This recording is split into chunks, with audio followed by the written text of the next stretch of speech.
চাকরির পরীক্ষায় ভালো করতে চান তাহলে বিগত সালের বিসিএস প্রিলির প্রশ্ন সমাধান আপনাকে অন্যদের চেয়ে কয়েক ধাপ এগিয়ে রাখবে। কারণ প্রায় 15 থেকে 25% প্রশ্ন হুবহু রিপিট আসে। এছাড়া বিভিন্ন মন্ত্রণালয়, অধিদপ্তর, পিএসসি নন ক্যাডার, শিক্ষক নিবন্ধন, প্রাথমিক সহকারী শিক্ষক নিয়োগ সহ অন্যান্য গ্রেডের চাকরি পরীক্ষায় বিগত সালে বিসিএস প্রিলি থেকে রিপিট প্রশ্ন এসে থাকে। আজ থেকে শুরু হচ্ছে বিগত সালের বিসিএস প্রিলির প্রশ্ন সমাধানের ধারাবাহিক পর্ব। আজকের পর্বে আমরা দেখব বাংলা ভাষা ও সাহিত্যের গুরুত্বপূর্ণ প্রশ্ন সমাধান এবং সেগুলোর ব্যাখ্যা। রক সলিড চাকরির প্রস্তুতির জন্য বিডি জব মেন্টর চ্যানেলটি সাবস্ক্রাইব করে আমাদের সঙ্গে থাকুন। তাহলে শুরু করছি বিগত সালের বিসিএস প্রিলির প্রশ্ন সমাধান, বাংলা ভাষা ও সাহিত্য অংশ থেকে গুরুত্বপূর্ণ প্রশ্ন। আমাদের প্রথম প্রশ্ন, বালক পত্রিকা প্রতিষ্ঠা কার কীর্তি? সঠিক উত্তর কাদম্বিনী দেবী। ঠাকুরবাড়ি থেকে প্রকাশিত শিশু কিশোর পত্রিকা বালক জ্ঞানদানন্দিনী দেবী এর সাথে যুক্ত ছিলেন এবং রবীন্দ্রনাথ ঠাকুর এর সম্পাদক ছিলেন। পরমেশ শব্দটির সঠিক সন্ধিবিচ্ছেদ কোনটি? সঠিক উত্তর অপশন খ, পরম যোগ ইস। তারাশঙ্কর বন্দ্যোপাধ্যায়ের কবি গ্রন্থটিতে কোন বিষয়টি প্রাধান্য পেয়েছে? ডোম সম্প্রদায়ের জীবন কাহিনী। তারাশঙ্কর বন্দ্যোপাধ্যায়ের কবি উপন্যাসে বেদে ও ডোম সম্প্রদায়ের জীবন ও কবিয়ালদের জীবন প্রাধান্য পেয়েছে। রস্যই এর মাত্রার উপরে অংশের নাম কি? উত্তর চৈতন বা উষ্মেশ। বাংলা পুঁথি সাহিত্যের উদাহরণ কোনটি? আমির হামজা। আমির হামজা ফকির গরিবুল্লাহ রচিত একটি বিখ্যাত পুঁথি সাহিত্য। সর্বশব্দের সঠিক সমার্থক শব্দজোড় কোনটি? সঠিক উত্তর ত্রিদিব এবং সুরপুর। বিষণ্ণ শব্দটির সঠিক বিশেষ্যরূপ কোনটি? এর সঠিক বিশেষ্যরূপ বিষাদ। কোনটি ভাতের প্রতিশব্দ? ভাতের প্রতিশব্দ অন্ন, সরাসরি এখানে অন্ন না থাকায় তন্ডুর শব্দটি অর্থ চাল, এখানে তন্ডুর সঠিক উত্তর হিসেবে গ্রহণযোগ্য। মুক্তিযুদ্ধকে উপজীব্য করে যাত্রা উপন্যাসটি কে লিখেছেন? সঠিক উত্তর শওকত ওসমান। একটি স্বরধ্বনির প্রভাবে অপর একটি স্বরের পরিবর্তন ঘটলে তাকে কি বলে? স্বর সংগতি।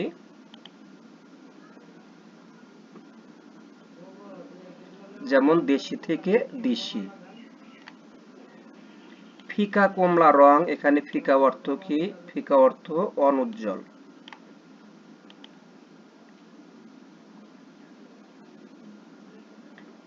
কোনটি বাউল গানের বৈশিষ্ট্য? আধ্যাত্মিক প্রেম ও অন্তর্গত অনুসন্ধান।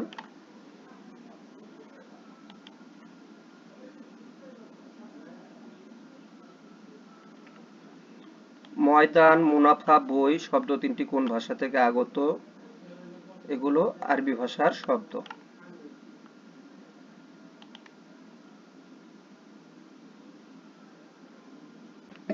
কোন গুচ্ছের সবগুলো বানানই শুদ্ধ? এখানে প্রমাণ, অঙ্গন, দর্পণ এই তিনটি বানানই শুদ্ধ। রাজপথ শব্দের ব্যাসবাক্য কোনটি? পথের রাজা।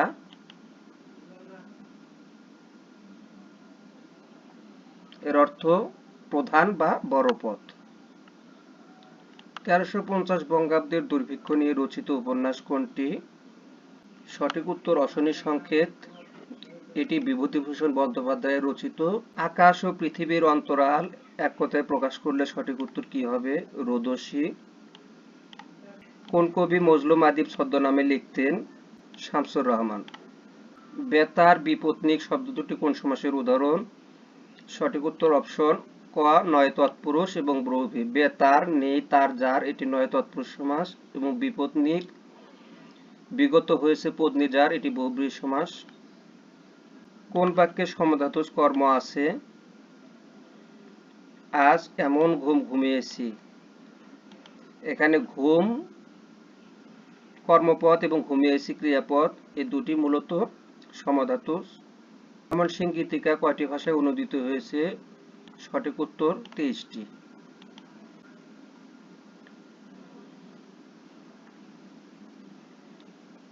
আধুনিক বাংলা নাটক মূলত কয়টি পর্বে বিভক্ত? সঠিক উত্তর 5টি। প্রাচ্য শব্দের বিপরীত শব্দ কোনটি? প্রতীচ্য।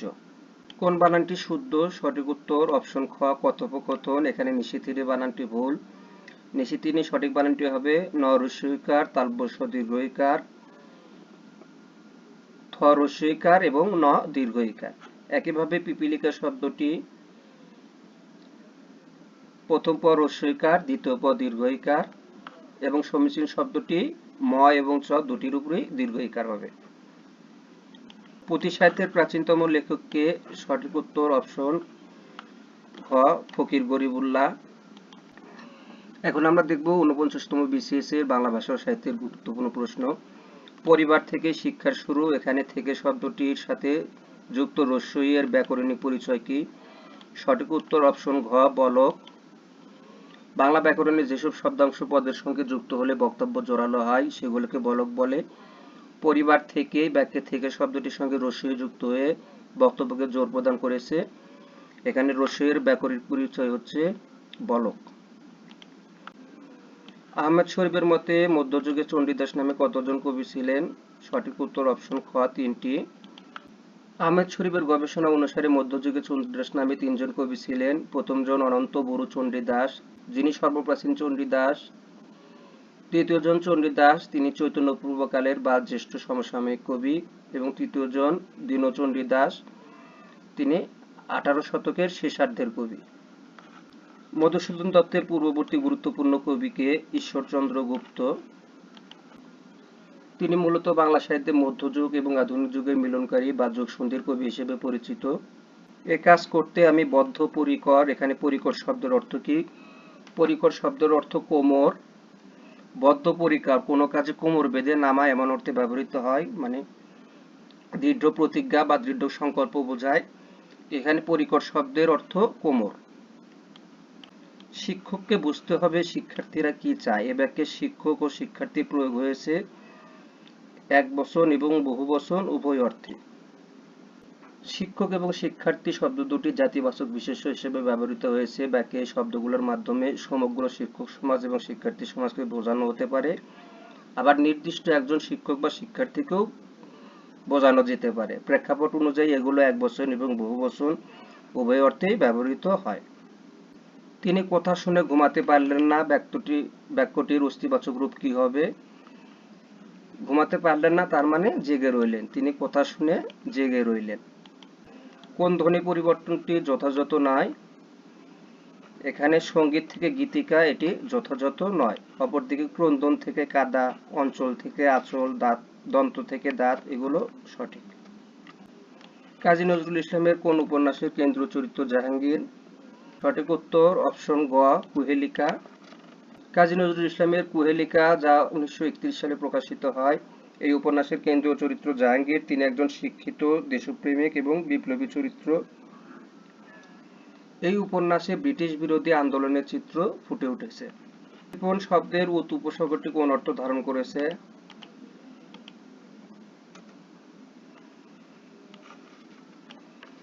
উৎ মানে ঊর্ধ্ব। উৎক্ষেপণ শব্দের অর্থ উপরের দিকে নিক্ষেপ করা, এখানে উৎ উপসর্গটি ঊর্ধ্ব বা উপরের দিকে অর্থ প্রকাশ করছে, যেমন রকেট উৎক্ষেপণ। রবীন্দ্রনাথ ঠাকুর শব্দের শুরুতে মাত্রাযুক্ত একার ব্যবহার করতেন কেন?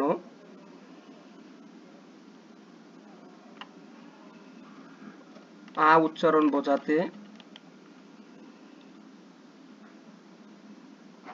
রবীন্দ্রনাথ ঠাকুর শব্দের শুরুতে একারের উচ্চারণ বৈচিত্র্য নির্দেশ করার জন্য একটি পদ্ধতি প্রবর্তন করেছিলেন। তিনি এ বা বিব্রত উচ্চারণ বোঝাতে একারের উপর মাত্রা ব্যবহার করতেন, আর স্বাভাবিক এই উচ্চারণের জন্য মাত্রাহীন একার রাখতেন। কোন শব্দটি প্রত্যয় যোগে গঠিত? এখানে ডাক্তারখানা শব্দটি প্রত্যয় যোগে গঠিত। এখানে ডাক্তার শব্দের সাথে বিদেশি তদ্ধিত প্রত্যয় খানা, যা ফার্সি ভাষা থেকে আগত, যুক্ত হয়েছে। হাসপাতাল ইংরেজি শব্দ, আকারছোঁয়া সমাসবদ্ধ শব্দ। সত্যকে স্বীকার করতে কোনো ব্যক্তিরাই চায় না, এখানে ভুল ঘটেছে।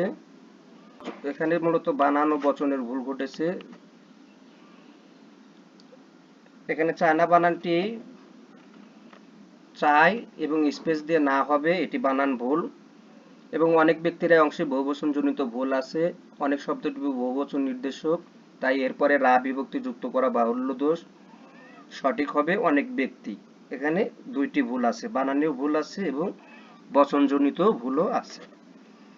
পারিভাষিক শব্দ বলতে বোঝায় বিষয়গত সুনির্দিষ্ট অর্থবোধক শব্দ। পারিভাষিক শব্দ হলো এমন শব্দ যা কোনো নির্দিষ্ট শাস্ত্র, বিজ্ঞান বা পেশার ক্ষেত্রে একটি সুনির্দিষ্ট ও বিশেষ অর্থ বহন করে। এটি সাধারণ অর্থের বাইরে বিশেষায়িত অর্থ প্রকাশ করে। মৃগয়া শব্দের মৃগ বলতে কি বোঝায়? সঠিক উত্তর অপশন গ, পশু। মৃগ শব্দের সাধারণ অর্থ হরিণ হলেও মৃগয়া শব্দে মৃগ বলতে ব্যাপকভাবে পশু বা বন্যপ্রাণী বোঝানো হয়। কোন শব্দটি বিসর্গ সন্ধির মাধ্যমে গঠিত হয়েছে? এখানে নীরব শব্দটি বিসর্গ সন্ধির মাধ্যমে গঠিত হয়েছে। নিবিসর্গ যোগ রব, নীরব। ভাষার অর্থযুক্ত ক্ষুদ্রতম একক কোনটি? রূপমূল। ভাষার ক্ষুদ্রতম অর্থপূর্ণ এককে রূপমূল বা মরফেম বলে। ধ্বনি ও বর্ণের পার্থক্য কোথায়? ইন্দ্রিয় গ্রাহ্য। ধ্বনি হলো ভাষার শ্রুতিগ্রাহ্য রূপ, কানে শোনা যায়, আর বর্ণ হলো ধ্বনির দৃষ্টিগ্রাহ্য বা লিখিত রূপ, চোখে দেখা যায়। তাই এদের মূল পার্থক্য ইন্দ্রিয় গ্রাহ্যতায়। চর্যাপদের খণ্ডিত পদগুলো তিব্বতী থেকে প্রাচীন বাংলায় রূপান্তর করেন কে? সুকুমার সেন। চর্যাপদের মূল পুঁথিতে 23, 24, 25 ও 48 নং পদগুলো খণ্ডিত বা লুপ্ত ছিল। প্রবোধচন্দ্র বাগচি তিব্বতী অনুবাদ আবিষ্কার করেন এবং পরবর্তীতে ডক্টর সুকুমার সেন তিব্বতী অনুবাদের উপর ভিত্তি করে এই লুপ্ত পদগুলো প্রাচীন বাংলায় রূপান্তর বা পুনরুদ্ধার করেন। স্বাধীন শব্দের ব্যাসবাক্য কোনটি? স এর অধীন। স্বাধীন একটি ষষ্ঠী তৎপুরুষ সমাস, এর ব্যাসবাক্য হলো স এর অধীন। এখানে স অর্থ নিজ, অর্থাৎ যে ব্যক্তি নিজের অধীন। ফররুখ আহমদের গ্রন্থ কোনটি? হরফের ছোরা। এখন আমরা দেখব 48তম বিশেষ BCS এর বাংলা ভাষা সাহিত্য অংশের প্রশ্ন। ফররুখ আহমেদের সাত সাগরের মাঝি কত সালে প্রকাশিত হয়? সঠিক উত্তর 1944 সালে। সাত সাগরের মাঝি কবি ফররুখ আহমেদের একটি বিখ্যাত কাব্যগ্রন্থ এবং এটি তার শ্রেষ্ঠ রচনা হিসেবে পরিচিত। এই কাব্যের মাধ্যমে তিনি বাংলা সাহিত্যে ইসলামী রেনেসাঁর অন্যতম কবি হিসেবে প্রতিষ্ঠা লাভ করেন। যে আলোতে কুমুদ ফোটে এক কথায় কি হবে? কৌমুদী। কৌমুদী শব্দের অর্থ চাঁদের আলো বা জ্যোৎস্না। যেহেতু কুমুদ বা শাপলা ফুল চাঁদের আলোতে ফোটে, তাই যে আলোতে কুমুদ ফোটে তাকে এক কথায় কৌমুদী বলা হয়। কোন শব্দের দ্বি-স্বর ধ্বনি রয়েছে? লাউ শব্দটিতে দ্বি-স্বর ধ্বনি রয়েছে।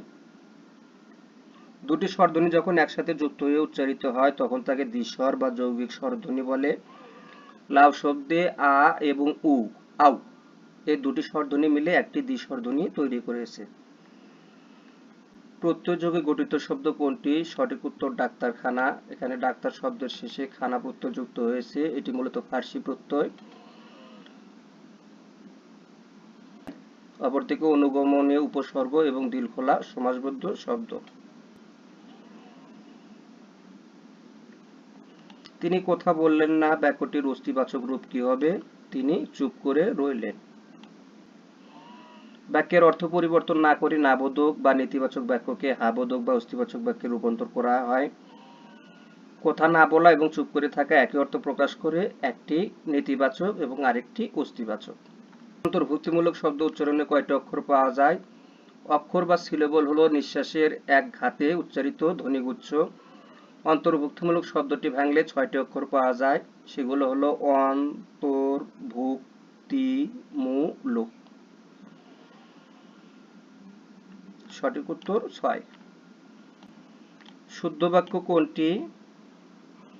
সারা দেশে দিবসটি উদযাপন করা হবে। সারা এবং ব্যাপী দুটি শব্দ সমগ্র বা পুরো অর্থ প্রকাশ করে, তাই একসাথে ব্যবহার করলে বাহুল্য দোষ ঘটে। শুদ্ধ প্রয়োগ হলো সারা দেশে অথবা দেশব্যাপী। ইউসুফ জুলেখার কবি শাহ মোহাম্মদ সগীরের জন্ম কোথায়? চট্টগ্রাম। বাংলা সাহিত্যের মধ্যযুগের মুসলমান কবি শাহ মোহাম্মদ সগীর পঞ্চদশ শতকে ইউসুফ জুলেখা নামক প্রণয় কাব্য রচনা করেন। গবেষকদের মতে তিনি চট্টগ্রামের অধিবাসী ছিলেন। ক্রিয়াপদের মূল অংশকে কি বলে? ধাতু। ট্রান্সপারেন্সি শব্দের বাংলা পরিভাষা কি? স্বচ্ছতা। আফতাব শব্দের সমার্থক শব্দ কোনটি? আফতাব একটি ফার্সি শব্দ যার অর্থ সূর্য। অর্ক একটি তৎসম শব্দ যার অর্থ সূর্য। সূর্যের অন্যান্য সমার্থক শব্দগুলো হলো রবি, দিবাকর, ভানু, মার্তণ্ড। অপরদিকে অর্ণব ও জলধি অর্থ সমুদ্র, রাতুল অর্থ রক্তবর্ণ বা লাল বর্ণ। বাক্যের অন্তর্গত শব্দের পারস্পরিক সম্পর্ক ব্যাকরণের কোন অংশে আলোচিত হয়? বাক্যের অন্তর্গত শব্দের পারস্পরিক সম্পর্ককে কারক বলে। এটি ব্যাকরণের বাক্যতত্ত্ব বা পদক্রম অংশে আলোচিত হয়। আজ চারদিক হতে বণিক শোষণকারীর জাত উভয় জোকের মতো শুষছে রক্ত, কারছে তার ভাত। কার লেখা? কাজী নজরুল ইসলাম। বিখ্যাত পঙ্ক্তিটি বিদ্রোহী কবি কাজী নজরুল ইসলামের আমার কৈফিয়ত কবিতা থেকে নেওয়া হয়েছে। কবিতায় তিনি তার সমসাময়িক সামাজিক ও রাজনৈতিক অবিচারের বিরুদ্ধে ক্ষোভ প্রকাশ করেছেন। কোন বানানটি প্রমিত? এখানে পশ্চাৎবর্তী, এটি সঠিক উত্তর। বাংলা একাডেমি প্রমিত বানান রীতি অনুযায়ী তৎসম শব্দে হসন্ত-এর পরে ব থাকলে হসন্ত অপরিবর্তিত থাকে, তাই পশ্চাৎ যোগ বর্তী, পশ্চাৎবর্তী বানানটি শুদ্ধ। বাংলা অব্যয়ীভাব সমাসের উদাহরণ ব্যাকরণের কোন অংশের অন্তর্ভুক্ত করা যায়? অব্যয়ীভাব সমাসে পূর্বপদে অব্যয় বা উপসর্গ বসে এবং তার অর্থই প্রাধান্য পায়, যেমন উপকূল, কুলের সমীপে। এখানে উপ একটি উপসর্গ যা সামীপ্য অর্থ প্রকাশ করছে। এই গঠন প্রক্রিয়া উপসর্গের কার্যকারিতার সাথে সাদৃশ্যপূর্ণ, তাই বাংলা অব্যয়ীভাব সমাসের উদাহরণ উপসর্গ অংশের অন্তর্ভুক্ত করা যায়। কোনটি বিশেষণ? এখানে সৎ শব্দটি বিশেষণ। তিনি একজন সৎ লোক। যে শব্দটি কোনো নাউনের বা বিশেষ্যের দোষ, গুণ, অবস্থা, সংখ্যা, পরিমাণ বোঝায় তাকে বিশেষণ বলে। ইংরেজিতে যাকে অ্যাডজেক্টিভ বলা হয়। এখানে সৎ শব্দটির ইংরেজি অনেস্ট। অনেস্ট অ্যাডজেক্টিভ, বাংলায় সৎ বিশেষণ। ছোড়ার ছন্দকে কি বলে? ছোড়ার ছন্দকে স্বরবৃত্ত ছন্দ বলে। বাংলা ছন্দের প্রধান তিনটি রীতির মধ্যে স্বরবৃত্ত ছন্দ মূলত ছোড়ার ছন্দ হিসেবে পরিচিত। এর প্রধান বৈশিষ্ট্য হলো দ্রুত লয়, প্রতি পর্বে 4 মাত্রা এবং শ্বাসাঘাতের প্রাধান্য। ইসমাইল হোসেন সিরাজীর কোন কাব্যটি বাজেয়াপ্ত হয়? অনল প্রবাহ। ইসমাইল হোসেন সিরাজী ছিলেন একজন জাতীয়তাবাদী ও বিপ্লবী চেতনার কবি। তার অনল প্রবাহ 1900 সালে প্রকাশিত কাব্যগ্রন্থে ব্রিটিশ বিরোধী অগ্নিঝরা কবিতা থাকার কারণে তৎকালীন ব্রিটিশ সরকার এটি বাজেয়াপ্ত করে। শ্রীকৃষ্ণ কীর্তন কাব্যের প্রথম খণ্ডের নাম কি? জন্মখণ্ড। উল্লেখ্য, শ্রীকৃষ্ণ কীর্তন কাব্যের মোট 13টি খণ্ড রয়েছে এবং এটি বাংলা সাহিত্যের মধ্যযুগের একটি গুরুত্বপূর্ণ নিদর্শন। এখন আমরা দেখব 47তম বিসিএস এর বাংলা ভাষা ও সাহিত্য অংশ থেকে আসা গুরুত্বপূর্ণ প্রশ্ন। প্রথম প্রশ্ন, লই ভনয় গুরু পুষিও জানো, এখানে ভনয় শব্দের অর্থ কি? এই পংক্তিটির রচয়িতা চর্যার কবি লইপা। ভনয় অর্থ বলে বা প্রকাশ করে এবং পুষিও অর্থ জিজ্ঞেস করো, জানো অর্থ জেনে নাও। অর্থাৎ লই বলে গুরুকে জিজ্ঞেস করে জেনে নাও, এমন অর্থ প্রকাশ করে। এখানে ভনয় শব্দের অর্থ হলো বলে। শ্রীকৃষ্ণ কীর্তন কাব্যের অংশ নয় কোনটি? সঠিক উত্তর প্রণয় খণ্ড। শ্রীকৃষ্ণ কীর্তন কাব্যে মোট 13টি খণ্ডে বিভক্ত। এ কাব্যের খণ্ডগুলো হলো জন্মখণ্ড, তাম্বুলখণ্ড, দানখণ্ড, নৌকাখণ্ড, ভারখণ্ড, ছত্রখণ্ড, বৃন্দাবন খণ্ড, কালীয় দমন খণ্ড, যমুনা খণ্ড, হারখণ্ড, বানখণ্ড, বংশীখণ্ড ও রাধা বিরহ। প্রণয় খণ্ড নামে কোনো খণ্ড শ্রীকৃষ্ণ কীর্তনে নেই। বিবৃত স্বরধ্বনি বলতে বোঝায় যে স্বরধ্বনি উচ্চারণের সময় ঠোঁট বেশি খোলে। স্বরধ্বনি উচ্চারণের সময় ঠোঁট কতটুকু খোলা বা বন্ধ থাকে তার ভিত্তিতে স্বরধ্বনি 4 ভাগে বিভক্ত, যথা সংবৃত, হ্রস্বই এবং দীর্ঘই, এগুলো সংবৃত বর্ণ। অর্ধ সংবৃত এ এবং ও, এ দুটি বর্ণ অর্ধ সংবৃত। অর্ধবিবৃত এ এবং অ, এ দুটি অর্ধবিবৃত এবং বিবৃত বর্ণ হলো আ। বিবৃত স্বরধ্বনি আ উচ্চারণের সময় ঠোঁট সবচেয়ে বেশি খোলে। ম্যানুয়েল দা আশুম শাহ অভিধান প্রকাশের আগে কত বছর ধরে শব্দ সংগ্রহ করেন? 9 থেকে 10 বছর। তিনি ভাওয়ালের একটি গির্জার ধর্মযাজকের দায়িত্ব পালনকালে 1734 থেকে 42 খ্রিস্টাব্দের মধ্যে প্রায় 9 থেকে 10 বছর ভোকাবুলারিও এম ইডিওমা বাঙ্গালা ই পর্তুগিজ ডিভিডিডো এম ডুয়াস পার্টের শীর্ষক গ্রন্থ রচনা করেন। এটি 1743 সালে লিসবন থেকে প্রকাশিত হয়। আলালের ঘরের দুলাল প্রথম কোন পত্রিকায় ধারাবাহিকভাবে প্রকাশিত হয়? সঠিক উত্তর গ, মাসিক পত্রিকা।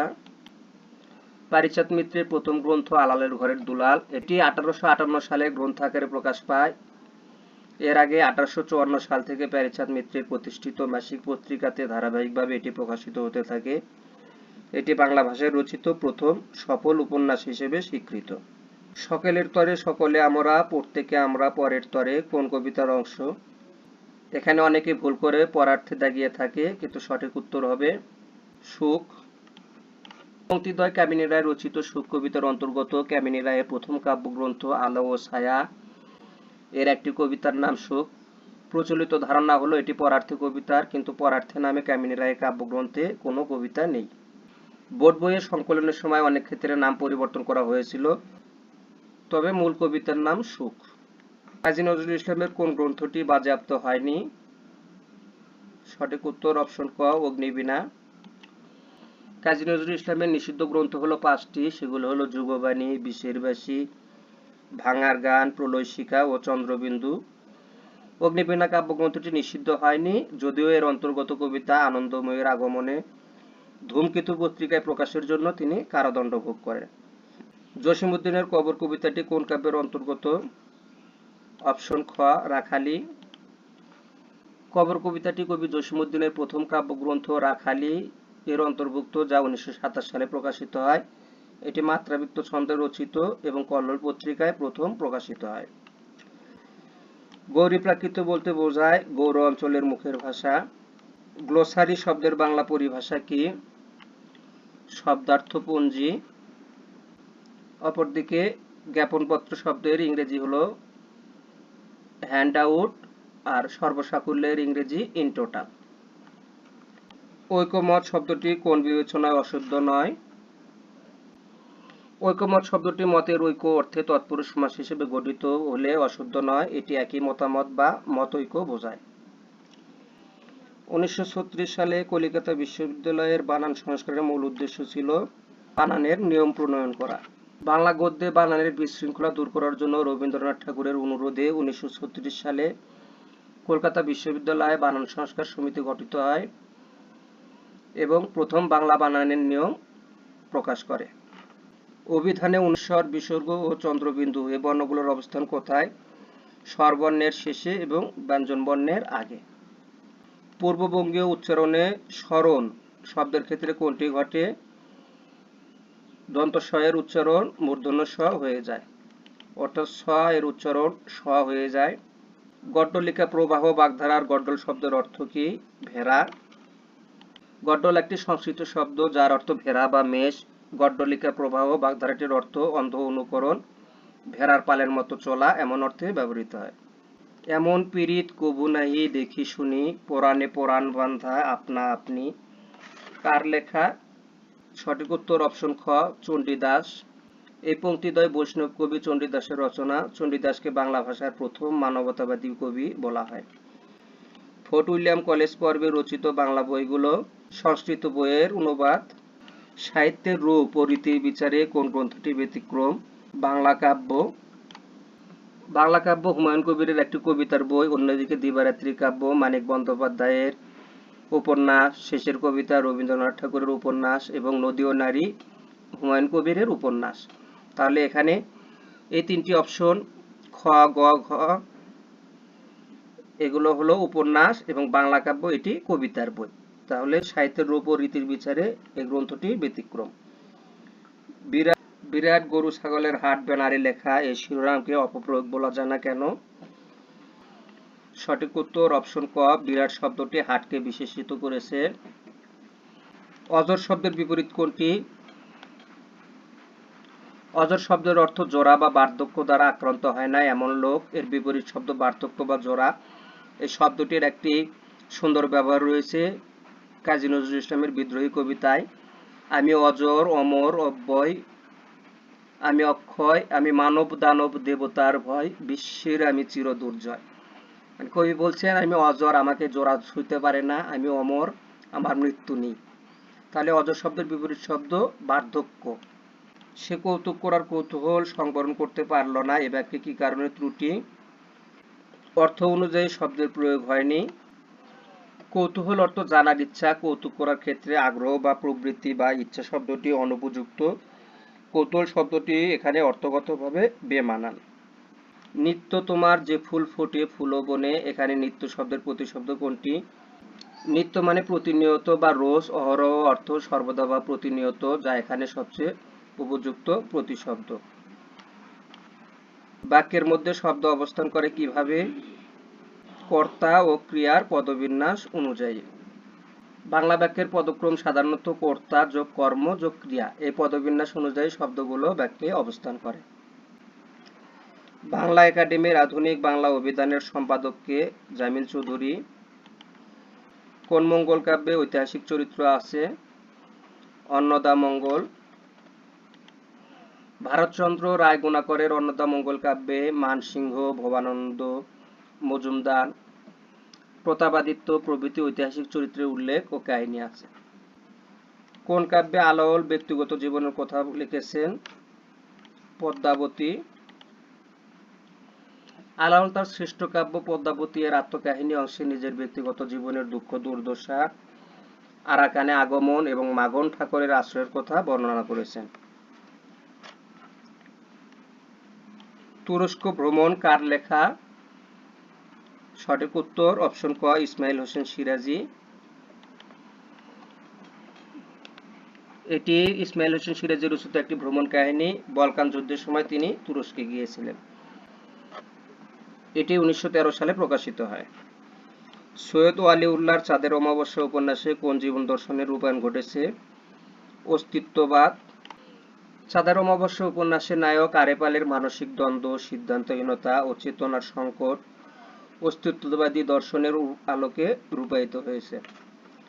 প্রভাত ফেরির মিছিল যাবে, ছড়াও ফুলের বন্যা, বিষাদ গীতি গাইছে পথে তিতুমিরের কন্যা। কার লেখা? কবি আল মাহমুদ। চরণগুলো কবি আল মাহমুদের বিখ্যাত 21-এর কবিতা থেকে নেওয়া হয়েছে। হরফের ছোঁয়া কার লেখা বর্ণশিক্ষার বই? ফররুখ আহমদ। রক্তকরবী নাটকের অন্তর্গত বিষয় কি? পুঁজিবাদের নেতিবাচক প্রভাব দেখানো। রবীন্দ্রনাথ ঠাকুরের রক্তকরবী নাটকের যান্ত্রিক সভ্যতা ও পুঁজিবাদের অমানবিক দিক এবং এর বিপরীতে মানবিকতা ও প্রেমের শক্তির জয়গান করা হয়েছে। মীর মোশাররফ হোসেন সম্পর্কে কোন তথ্যটি যথার্থ নয়? এখানে সঠিক উত্তর বিবি কুলসুম তার প্রথম স্ত্রী। বিবি কুলসুম ছিলেন মীর মোশাররফ হোসেনের দ্বিতীয় স্ত্রী। তার প্রথম স্ত্রীর নাম আজিজুন্নেসা। জীবনানন্দ দাশের মৃত্যুর পর কোন কাব্যগ্রন্থটি প্রকাশিত হয়? রূপসী বাংলা। এটি 1957 সালে প্রকাশিত হয়। তুমি অধম তাই বলিয়া আমি উত্তম হইব না কেন কোন উপন্যাসে আছে? এই বিখ্যাত উক্তিটি বঙ্কিমচন্দ্র চট্টোপাধ্যায়ের কপালকুণ্ডলা উপন্যাসের নায়ক নবকুমারের। এখন আমরা দেখব 46তম BCS এর বাংলা ভাষা ও সাহিত্য অংশের প্রশ্নোত্তর। প্রথম প্রশ্ন, বাংলা ভাষার কোন স্বরধ্বনি উচ্চারণকালে জিহ্বা উচ্চ অবস্থানে থাকে?